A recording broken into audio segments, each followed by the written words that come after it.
Hello दोस्तों, स्वागत करता हूं आपका जेएडू में। आज हम लोग पढ़ने वाले हैं ओजोन परत। मैंने एक वायुमंडल चैप्टर का वीडियो डाला, उसमें भी ओजोन परत को लेकर के चर्चा किया गया है, लेकिन क्या कि कुछ फैक्ट बाकी रह गए थे। तो आज सब हम लोग इस ओजोन परत में क्लियर करेंगे। तो ओजोन परत क्या है और कहाँ है, ये समझने से पहले हम लोगों को इस मानचित्र को समझ लेना चाहिए। क्या होता है, कभी कभी हम लोग मानचित्र में कन्फ्यूज हो जाते हैं। तो ये हमारी पृथ्वी है, तो इसके जो दो बराबर भागों में बांटने वाली जो रेखा होती है उसे हम 0 डिग्री विषुवत रेखा कहते हैं। फिर वो कई सारे इस यहाँ पे अक्षांश रेखा होते हैं और यहाँ से 0 डिग्री देशांतर रेखा होता है। फिर कई सारे देशांतर रेखा मिल करके एक ग्लोब तैयार करते हैं। तो क्या होता है, ये हमारी पृथ्वी होगी और पृथ्वी के चारों ओर जो वायुमंडल है, ये विभिन्न प्रकार के गैस हैं और इस गैसों के गुणों के आधार में इसे 5 परतों में डिवाइड किया गया है। ठीक है, तो मैंने जो चित्र में बनाया है वो 0 डिग्री विषुवत रेखा और 0 डिग्री देशांतर रेखा रेखा को लेकर के इस चित्र को बनाया। ये पृथ्वी की सतह हो गई और ये हमारी परत हो गई। ये परत चारों तरफ रहती है, लेकिन जगह कम होने के कारण बस हम लोग इतने में ही समझेंगे कि ओजोन गैस क्या है। वायुमंडल को मैंने पढ़ा दिया, इसमें सिर्फ ओजोन परत पर फोकस करेंगे। तो क्या है, ये हमारी 0 डिग्री विषुवत रेखा हो गई और फिर ये 0 डिग्री देशांतर रेखा, और ये जो है ये हमारी पृथ्वी की सतह है।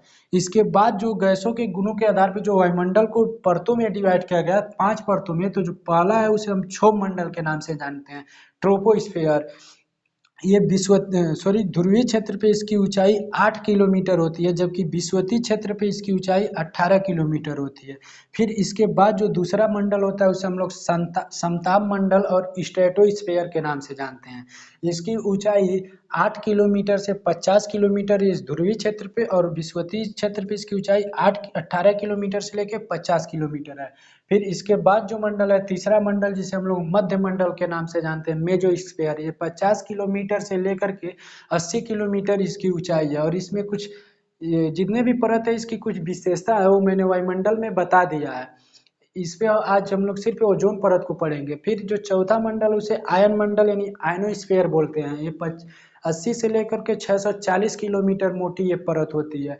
फिर इसके बाद जो मंडल है उसे हम वायुमंडल एक्सोस्फीयर के नाम से जानते हैं, और इसकी ऊपरी सीमा अभी तय नहीं की गई है। ठीक है, तो सबसे जो बाहरी परत है उसे हम लोग वायु के नाम से जानते हैं, वायुमंडल के नाम से। ठीक है, तो इसी के क्रम में जो हमारी ओजोन गैस है, जो पृथ्वी की सतह के जो पहली परत होती है क्षोभ मंडल, उसके ठीक ऊपर जो दूसरी परत है समताप मंडल स्ट्रेटोस्फीयर, उसी में ओजोन O3 ऑक्सीजन की अत्यधिक घनत्व वाली इस एरिया को ही हम लोग ओजोन परत के नाम से जानते हैं। ये जो काला वाला दिख रहा है पट्टी, ये ओजोन गैस है। ठीक है, तो ये ओजोन गैस जो होता है ये 10 किलोमीटर से लेके 50 किलोमीटर के बीच पाया जाता है। लेकिन डेंसिटी की बात करें, घनत्व की, तो सबसे ज़्यादा जो होता है 20 से लेकर के 35 किलोमीटर के बीच ये सबसे घनत्व वाले O3 पाए जाते हैं। और इसका ओजोन गैस का 90% भाग इस समताप मंडल में पाया जाता है, जबकि 10% भाग क्षोभ मंडल में पाया जाता है। जैसे क्षोभ मंडल में CO2, NO2 और SO2 ग्रीन हाउस के श्रेणी में रह के जैसे कार्य करते हैं, वैसे ओजोन गैस 10% भाग ग्रीन हाउस के श्रेणी में रखा जाता है। और जो 90% भाग होते हैं उस पृथ्वी को एक सुरक्षा कवच के रूप में जाना जाता है। इस पृथ्वी की सुरक्षा करती है। जैसे मान लीजिए सूर्य की जब प्रकाश आती है, यानी पराबैंगनी किरणें जब आती है, अल्ट्रावायलेट किरणें, तो ये बहुत हानिकारक होती है। तो क्या होता है, इसको ये जो पराबैंगनी किरणें है, तो ये ओजोन गैस पराबैंगनी किरणों को अवशोषित कर लेता है और पृथ्वी तक नहीं आने देता है। अगर जो ये पृथ्वी तक इस ओजोन गैस को क्रॉस करके पृथ्वी की सतह तक आ जा रही है, तो विभिन्न प्रकार की समस्या उत्पन्न होने लगेगी। वही हम लोग देखेंगे समस्या के क्षेत्र में कि इस पराबैंगनी किरण के कारण कौन सी समस्या उत्पन्न होती है अगर वो ओजोन गैस को क्रॉस करके पृथ्वी की सतह तक आ जा रही है। तो समस्या देखेंगे तो दो क्षेत्र में होंगे, एक ग्लोबल वार्मिंग और एक स्वास्थ्य के क्षेत्र में। तो स्वास्थ्य के क्षेत्र में अगर देखें तो इस पराबैंगनी किरणें क्रॉस करके पृथ्वी की सतह तक आ जा रही है पराबैंगनी किरणें, तो विभिन्न प्रकार की बीमारियां उत्पन्न होती, जैसे चर्म रोग, मोतियाबिंद, कैंसर, विभिन्न प्रकार की बीमारियां उत्पन्न होती है। अगर ग्लोबल वार्मिंग के क्षेत्र में देखें तो ग्लोबल वार्मिंग का मैंने एक वीडियो डाल दिया है। तो ग्लोबल वार्मिंग का मतलब होता है पृथ्वी की औसत तापमान बढ़ना ग्लोबल वार्मिंग कहलाता है। तो जब तापमान बढ़ेगा तो जलवायु का परिवर्तन हो जाता है, जलवायु परिवर्तन होगा तो कहीं बाढ़ आने लगेगी, कहीं सूखा पड़ने लगेगा, फिर ग्लेशियर पिघलेगा, तापमान बढ़ेगा तो जब ग्लेशियर पिघलेगा तो समुद्र तल में ऊंचाई बढ़ जाएगी, पानी की वृद्धि हो जाएगी। तो ये ग्लोबल वार्मिंग के क्षेत्र में और स्वास्थ्य के क्षेत्र में इस पराबैंगनी कीड़े बहुत ही समस्या पहुंचाती है। तो एक और बिंदु है ओजोन परत। ओजोन परत का सबसे पतला हिस्सा पूछ लेता है कभी कभी, ओजोन परत का सबसे पतला हिस्सा कहाँ है? तो ओजोन परत का सबसे पतला हिस्सा दक्षिणी ध्रुव अंटार्कटिका के ऊपर है।